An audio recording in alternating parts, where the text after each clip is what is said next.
السلام علیکم۔ میں عبداللہ توسوی آپ سے مخاطب ہوں۔ آپ دیکھ رہے ہیں یوٹیوب چینل اسلامک وظائف ود عبداللہ۔ سلطان صلاح الدین ایوبی نے اپنے کیمپ میں بڑے اطمینان اور خشوع و خضوع سے عشاء کی نماز ادا کی۔ نماز سے فارغ ہو کر وہ خیمے سے باہر نکلے، جہاں ایک خادم ان کا خاص گھوڑا لیے موجود تھا۔ سلطان صلاح الدین ایوبی گھوڑے پر سوار ہوئے، گھوڑا چلنے لگا۔ سلطان صلاح الدین ایوبی کے پیچھے دو گھوڑ سوار بھی چلے آ رہے تھے، جو شادی کے تحائف اٹھائے ہوئے تھے۔ اب رات بہت ہو گئی۔ شاہ معظم ایک درباری نے شاہ رچرڈ کو مخاطب کر کے کہا کہ مسلمانوں کا سلطان نہیں آئے گا اب کھانے۔ شاہ رچرڈ نے اس کی بات کاٹتے ہوئے کہا، مجھے معلوم تھا وہ نہیں آئے گا۔ میں نے اسے مرعوب کرنے کے لیے جو انتظام کیے تھے وہ بیکار گئے۔ عین اسی لمحے حاجب نے اعلان کیا، مسلمانوں کے سلطان صلاح الدین ایوبی تشریف لا رہے ہیں۔ حیرت اور استعجاب سے شاہ رچرڈ اور اس کے درباریوں کے منہ کھلے کے کھلے رہ گئے۔ شاہ رچرڈ اپنی حیرت اور بکھلاہٹ پر قابو پانے کی کوشش کرتے ہوئے باہر کی طرف لپکا۔ تھوڑی دیر بعد سلطان صلاح الدین ایوبی اپنے دو خدمت گزاروں کے ساتھ خیمے میں داخل ہوئے۔ خادموں نے تحائف اٹھا رکھے تھے۔ یہ تحائف سلطان صلاح الدین ایوبی نے نئی دلہن شہزادی ماریہ کو پیش کیے۔ اس کے فوراً ہی بعد دونوں خادم خیمے سے باہر چلے گئے۔ شاہ رچرڈ کا خیمہ، جو اس تقریب کے لیے بہت سجایا سنوارا گیا تھا، جس سے شاہ رچرڈ کی شان و شوکت کا اظہار ہوتا تھا، سلطان صلاح الدین ایوبی نے اسے ایک نظر نہیں دیکھا اور پھر اس میں کوئی دلچسپی باقی نہ رہی۔ عیسائی سردار، جرنیل اور اکابرین حیرت سے اس شخص کو دیکھ رہے تھے جس کے خلاف وہ لڑ رہے تھے، اور وہ کمال بے نیازی سے اکیلا ان کے درمیان بیٹھا تھا۔ اسے کسی قسم کے خوف اور خطرے کا احساس تک نہ تھا۔ سلطان صلاح الدین ایوبی کی یہ بے نیازی، مردانہ وقار شاہ رچرڈ کو کھٹکنے لگا۔ اس نے سلطان صلاح الدین ایوبی سے کہا، آپ کے جنگ سے دستبردار ہونے کا وقت آ گیا ہے۔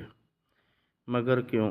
سلطان صلاح الدین ایوبی نے کمال سادگی سے پوچھا۔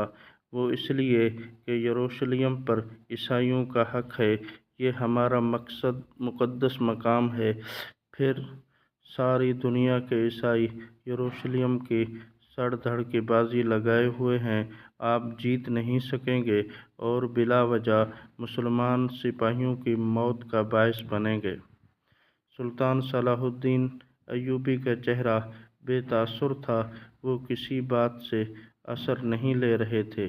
انہوں نے بڑے وقار سے جواب دیا، شاہ رچرڈ، یہ بحث بیکار ہے۔ یہ خوشی کا موقع ہے۔ فلسطین کا فیصلہ میدان جنگ میں ہوگا۔ اس کے سوا اس مسئلے کا کوئی اور حل نہیں۔ چند روز میں فیصلہ ہو جائے گا، کون جیتے گا اور کون ہارے گا۔ سلطان صلاح الدین ایوبی کی اس مسکنت جواب نے شاہ رچرڈ کو موضوع بدل دینے پر مجبور کر دیا۔ وہ دیکھ رہا تھا اس کے درباری اور اس کے جرنیل سلطان صلاح الدین ایوبی کی بے خوفی سے مزید متاثر ہوتے چلے جا رہے تھے۔ اب شاہ رچرڈ نے اپنا خفیہ ہتھیار استعمال کرنے کا فیصلہ کیا۔ اس نے بعض ماہر سپاہیوں کو خاص جنگی کرتب دکھانے کے لیے تیار کیا تھا۔ اس کے اشارے پر وہ سپاہی آ گئے۔ واقعی ان کے کرتب متاثر کرنے والے تھے۔ انہوں نے اپنی بہادری اور شجاعت کے ایسے نمونے پیش کیے کہ تمام درباری اش اش کر اٹھے۔ سلطان صلاح الدین ایوبی تلواروں کا ماہرانہ کھیل غور سے یوں دیکھ رہے تھے جیسے اسے ان مظاہروں میں دلچسپی تو ہے، مگر وہ ان سے زیادہ اثر نہیں لے سکے۔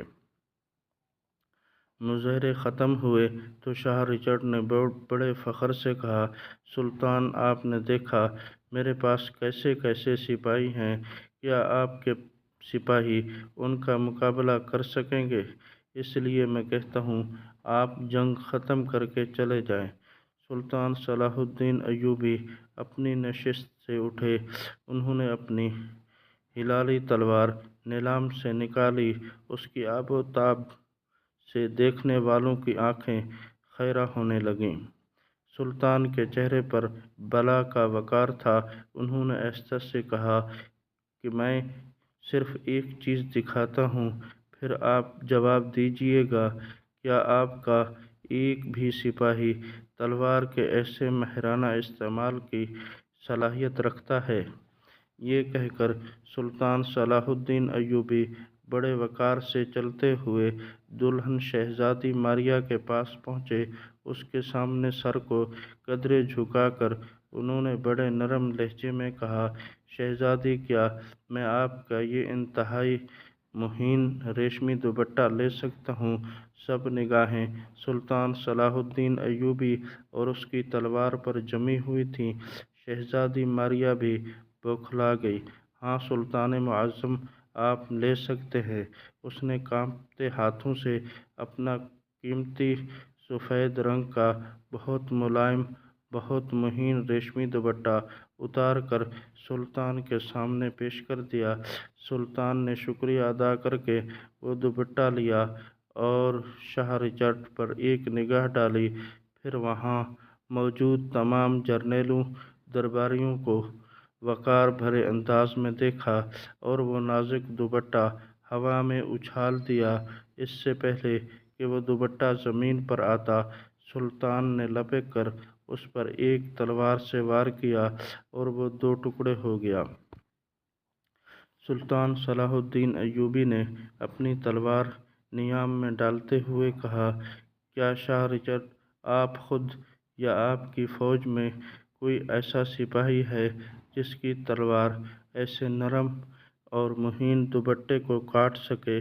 کوئی ہے تو اسے کہیے کہ آئے اور اس کا ثبوت پیش کرے۔ پورے دربار پر سناٹا چھا گیا، کوئی ایسا نہ تھا جس کی تلوار کی دھار اتنی تیز ہو، اور کوئی ایسا نہ تھا جو سلطان صلاح الدین ایوبی جیسی مہارت رکھتا ہو۔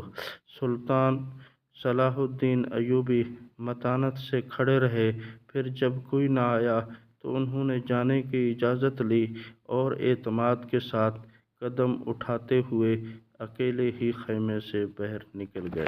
آپ سے گزارش ہے، اس ویڈیو کو صدقہ جاریہ سمجھ کر اپنے دوستوں، رشتہ داروں کو ضرور شیئر کریں اور چینل کو سبسکرائب کریں، بیل آئیکن بٹن ضرور دبائیں۔